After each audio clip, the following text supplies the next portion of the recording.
Assalamualaikum warahmatullahi wabarakatuh. Apa kabar semua? Selamat datang kembali di Nubens Channel. Oke guys, di video kali ini kita kedatangan sebuah mesin cuci dengan merek Sharp dan tipenya ST95CR. Mesin cuci ini mengalami masalah, katanya bocor guys ya, airnya bocor keluar terus ya. Dan yang kedua, pengeringnya juga tidak berfungsi atau tidak nyala. Kita sudah coba isikan air ya, dan kita akan coba nyalakan pencucinya.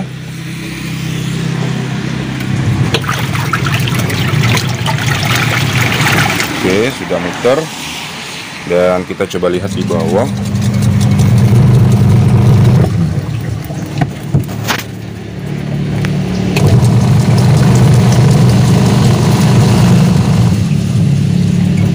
Oke guys, di situ terlihat ada air menetes ya.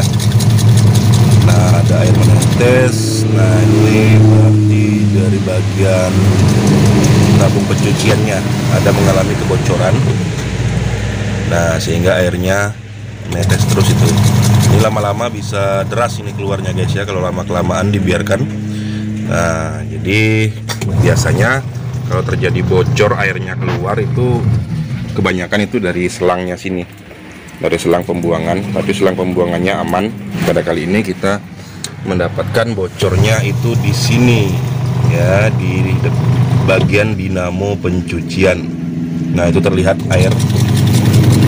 Oke, kita zoom. Nah, itu guys ya. Jadi kebocorannya berasal dari situ. Jadi sementara kita akan cek dulu apa saja penyebabnya dan apa saja yang perlu kita ganti supaya dia tidak mengalami kebocoran lagi, airnya menetes seperti ini. Karena lama-lama kalau tidak diatasi ini bisa lebih deras lagi guys. Nah, ini percikan air juga terasa nih kalau dinamonya muter ini. Oke. Nah, untuk bagian pengering nanti kita akan coba cek juga setelah masalah kebocoran ini kelar. Oke. Nah, apa saja penyebabnya dan bagaimana mengatasinya? Ikuti terus video ini, jangan di skip, dan jangan lupa untuk subscribe channel ini, like dan share videonya jika bermanfaat. Oke, selanjutnya kita akan coba bongkar dulu mesin cucinya untuk melihat apa yang menyebabkan terjadinya bocor pada bagian bawah tabung pencuciannya guys. Oke guys, kita lanjutkan videonya. Untuk mesin cucinya ini alhamdulillah sudah berhasil kita perbaiki. Jadi sudah berfungsi dengan normal ini guys ya. Nah, kenapa kita tidak membuat video pada saat perbaikan penggantian spare part? Itu karena kita tidak memiliki waktu yang cukup ya. Karena kita juga harus menunggu spare partnya datang. Nah, kebetulan tadi waktu kita ganti spare partnya kita nggak sempat bikin video. Dan pada sesi ini saya akan sharing saja apa-apa yang diganti ya untuk mengatasi masalah kebocoran pada bagian pencucian. Dan kemarin itu kita lihat bocornya di bawah gearbox itu, melalui gearbox dia airnya menetes. Kemudian untuk bagian pengeringnya juga tidak berfungsi, tidak mutar. Nah, itu juga sudah bisa kita atasi, alhamdulillah. Oke, langsung saja tidak berlama-lama saya akan sharing apa saja yang perlu diganti ya. Namun setiap masalah, walaupun setiap kerusakan walaupun masalahnya sama, bisa saja permasalahannya berbeda guys ya. Komponennya yang bermasalah itu bisa saja berbeda. Namun pada kali ini kenapa dia bocor ke bagian pencuciannya dan kenapa bagian pengeringnya tidak mutar? Oke, ini dia di bagian pencucian yang menyebabkan airnya menetes pada gearboxnya ini ya. Jadi dia kemarin menetesnya di sini. Nah, di bagian sini, di bodi gearboxnya ini, penyebabnya itu ada di bagian ini, di bagian dalam sini. Itu ada benda asing yang menyangkut di sini guys, sehingga merusak bagian dalamnya ya. Bisa saja retak ya di sini. Jadi pada saat Anda mencuci pakaian dengan mesin cuci itu harap perhatikan dulu isi yang ada pada pakaian seperti di saku ya. Nah, kemudian kalau seperti gorden, nah kalau ada pernak-pernik seperti gantungan-gantungan kecil itu, Kalau bisa dibuka dulu.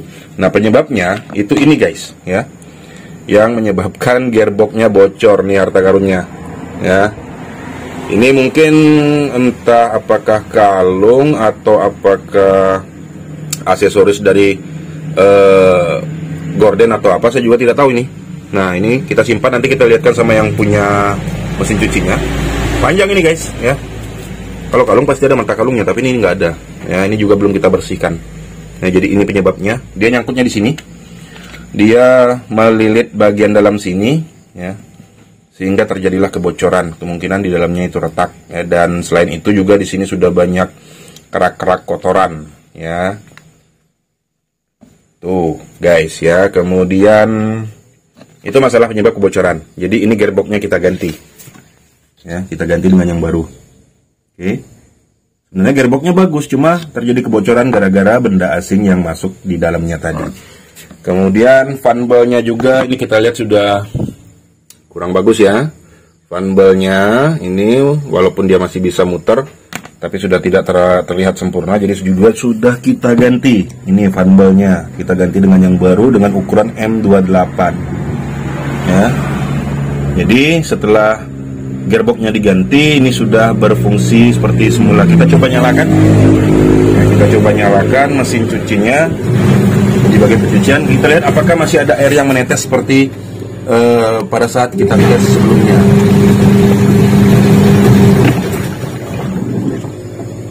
Oke.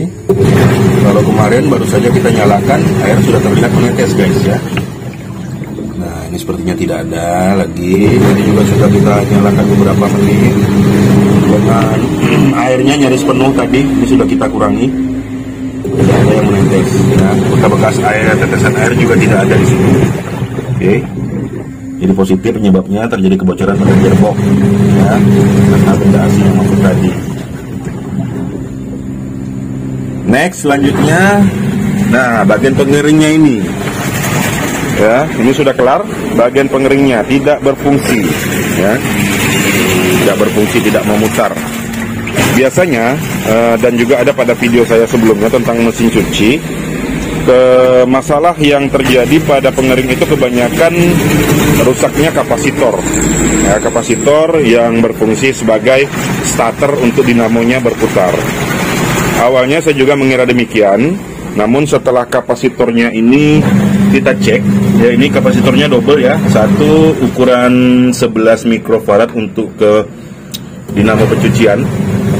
Yang satu lagi ini yang sudah saya buka, ini nilainya 3 mikrofarad itu untuk ke dinamo pengering. Ya. Dan setelah diukur ternyata ini normal guys ya, tidak berkurang sedikit pun nilainya, tetap 3 mikrofarad dan nilai ESR-nya juga normal ini 0,belasan ohm. Nah, akhirnya saya coba bongkar dinamonya, ya, saya tes dan saya coba tambah lagi kapasitornya, naikkan lagi nilainya, ternyata tidak juga membuat dinamonya memutar. Oke, akhirnya saya coba ganti guys, ya. Ini dinamo spin bagian pengering, jadi dia sudah lemah, ya.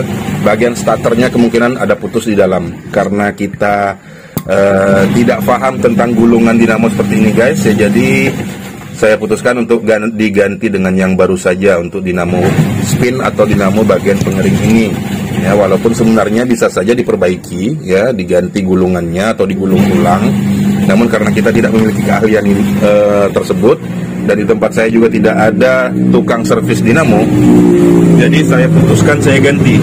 Nah, itu dinamonya sudah baru guys ya, dinamo di bagian pengering. Oke, dinamo baru. Dan untuk kapasitornya, kenapa ini tidak saya gunakan yang lama? Karena untuk dinamo yang baru, kapasitornya itu yang dibutuhkan minimal senilai 5 mikrofarad dan maksimal 6 mikrofarad. Akhirnya saya ganti kapasitornya, saya tambahkan ya, terpisah ini dengan nilai 6 mikrofarad. Ya, kalau sudah saya coba dengan 3 mikrofarad yang aslinya ini, dia memutar, tapi setelah kita angkat tutupnya, dinamonya berhenti berputar dan kita tutup lagi, dia tidak mau berputar guys, tidak mau starting ya, tidak mau start. Jadi saya naikkan lagi seperti saran dari tokonya untuk nilai kapasitor dinamo tersebut, karena wattnya mungkin lebih besar dari yang sebelumnya. Itu saya ganti dengan yang 6 mikrofarad. Yang minimal 5 mikrofarad dan maksimal 6 mikrofarad. Jangan terlalu besar guys ya, terlalu besar itu bisa terbakar. Oke, apakah dinamo spinnya juga sudah mau memutar? Kita coba tes. Ini yang bagian pencucian. Kita matikan dulu, kita cek masih ada nggak yang menetes. Ada nggak? Tidak ada ya? Aman? Oke, aman? Aman. Siap. Oke, alhamdulillah. Kita matikan dulu. Kemudian kita nyalakan spin atau bagian pengering. Ya, terlihat itu memutar. Sebelumnya tidak ada reaksi sama sekali, hanya dengung yang keluar dari dinamonya. Dinamonya berdengung saja ya. Oke, kita coba buka. Nah, dia berhenti berputar. Kita tutup. Dia start lagi. Kita angkat, dia berhenti. Oke, normal. Ya, itu dia guys ya. Kemudian di bagian dinamonya ini itu ada kampas rem ya. Pada saat kita membuka tutupnya, jadi kampas rem ini mengunci putaran dinamonya ini. Ini juga saya ganti karena kampasnya sudah mulai menipis ya. Jadi ya terlanjur dinamonya diganti ya, sekalian saja ini diganti ya. Ini bagian ujung sudah mulai menipis ya. Baterainya pada saat dibuka dia masih mau memutar. Apalagi tidak ada. Oke guys, jadi itu saja yang kita ganti ya. Gearbox, funbel ya. Walaupun sebenarnya mungkin yang lama ini masih bagus, tapi kalau lihat dari kondisinya sudah mulai tidak rata ya. Jadi sebaiknya supaya tidak balik lagi ke sini, sebentar-sebentar balik ke sini kita ganti saja. Kemudian dinamo spin atau pengeringnya ini sudah lemah ya, tidak mau start. Dan alhamdulillah sekarang mesin cuci ini sudah normal kembali dan sudah siap untuk digunakan. Jika Anda rasa video ini bermanfaat, silahkan Anda klik tombol like dan silahkan Anda share. Silahkan Anda bagikan ke teman-teman Anda sebagai media informasi. Mungkin juga mereka mempunyai masalah yang sama dan kerusakannya juga sama. Terima kasih sudah menyempatkan waktu untuk mampir dan menonton di channel ini. Sampai ketemu lagi di video berikutnya. Assalamualaikum warahmatullahi wabarakatuh.